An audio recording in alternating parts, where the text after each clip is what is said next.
Mesdames, bonsoir. Messieurs, bonsoir. Nous nous retrouvons ce soir pour analyser une fois de plus sur les questions d'actualité. Votre émission, nous savions que vous attendiez depuis un certain moment, parce que vous savez qu'il est jeudi. Chaque jeudi à 21h30, vous êtes branchés devant vos écrans pour suivre votre émission Les Échos politiques. Voilà. Ce soir, ce jeudi, encore on est ensemble, avec vous, bien entendu, pour analyser les questions d'actualité.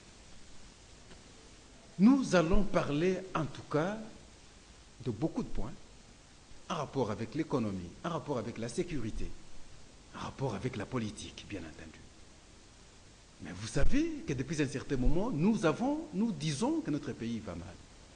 Le pays va mal parce que nous estimons que l'éducation ne marchait pas très bien. Le pays va mal parce que l'enseignement ne marchait pas très bien. Le pays va mal parce que l'économie ne marchait pas très bien. Le pays va mal parce que la sécurité pose problème. Le pays plutôt va mal parce que beaucoup d'aspects ne marchaient pas très bien. Beaucoup de secteurs au pays ne marchaient pas très bien. Voilà ce qui nous convainc finalement à confirmer qu'effectivement notre pays va mal. Que faire? Ça, c'est la question fondamentale qui préoccupe en tout cas tout Congolais. Mais la grande préoccupation, c'est le gouvernement. Le gouvernement qui a la responsabilité de sécuriser, de protéger sa population. Mais que fait le gouvernement? Voilà, là c'est une autre question aussi. Gouvernement Matata, un an après, qu'est-ce qu'il y a changé? Nous avons connu Mozito, nous avions connu d'autres avant. Matata, finalement, qu'est-ce qui a changé aujourd'hui? Ça c'est une préoccupation. Nous allons analyser avec votre invité.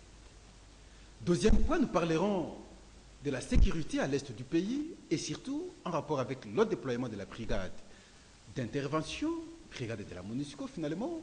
Aujourd'hui, on nous informe que le commandant de cette brigade est déjà sur place à Goma pour voir comment cette brigade peut intervenir. Parce que c'était prévu qu'à la fin du mois, cette brigade soit opérationnelle pour traquer les rebelles à l'est du pays.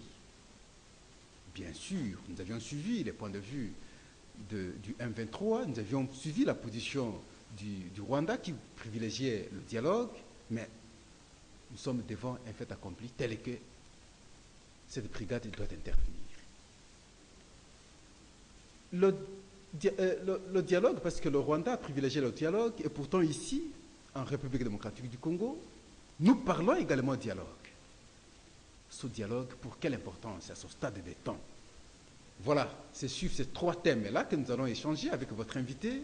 L'invité qui, depuis un certain moment, vous a pris en tout cas distance, vous l'aviez réclamé, nous avons fourni l'effort et finalement nous l'avons reçu.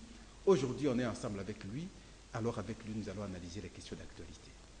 Il s'agit de M. Norbert Yamba Yamba. Bonsoir, M. Norbert Yamba Yamba. Bonsoir, M. Pascal. Qui est-il? Activiste de la société civile, consultant en développement. Et voilà, c'est là M. Norbert Yamba Yamba. Mais vous avez pris distance. Vous avez pris le public de l'Écopole distance, ce public que vous avez réclamé pendant un certain moment. Aujourd'hui, vous êtes face à ce public.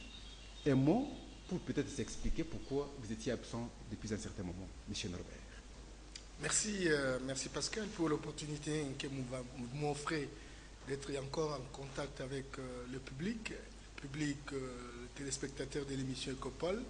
Il faut dire que depuis un certain temps, étant consultant, j'ai toujours certaines opportunités pour aller dans tel ou tel pays, pour telle ou telle formation, etc.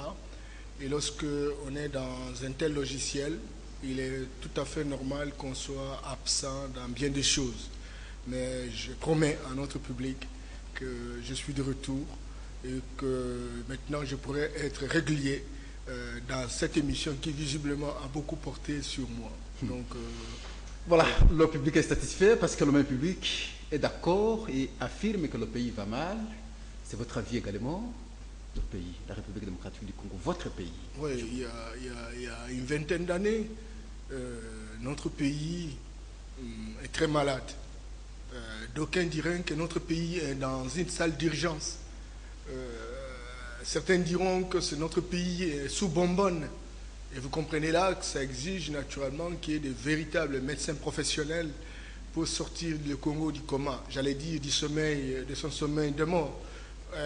Et donc, Ces différentes appréciations, j'allais dire des appréhensions, ne sont pas loin de la réalité. Lorsque vous regardez la situation paradoxale de notre pays, hein, un pays riche mais extrêmement pauvre, pauvre par sa population. Et pourtant, il y a un îlot d'abondance dans un océan de misère. Tout cela pose des interrogations, tout cela pose des questions pour qu'on sache pourquoi cela. Dieu nous a dotés, nous l'avons toujours dit. Regardez, scandale géologique. Il faut aller dans nos provinces. Toutes les provinces ont des minéraux. Et regardez ce que cela fait, le minerai à travers le monde. Vous ne pouvez pas imaginer que nous avons 80% n'est-ce pas, de réserves de coltan qui aujourd'hui est presque à la base de la situation de la guerre à l'est de la République. Dans un récent n'est-ce pas, panel de recherche dans le site Katanga, 12 minéraux n'existent nulle part au monde parmi les 48 qu'on a découverts. Je parle du site Katanga.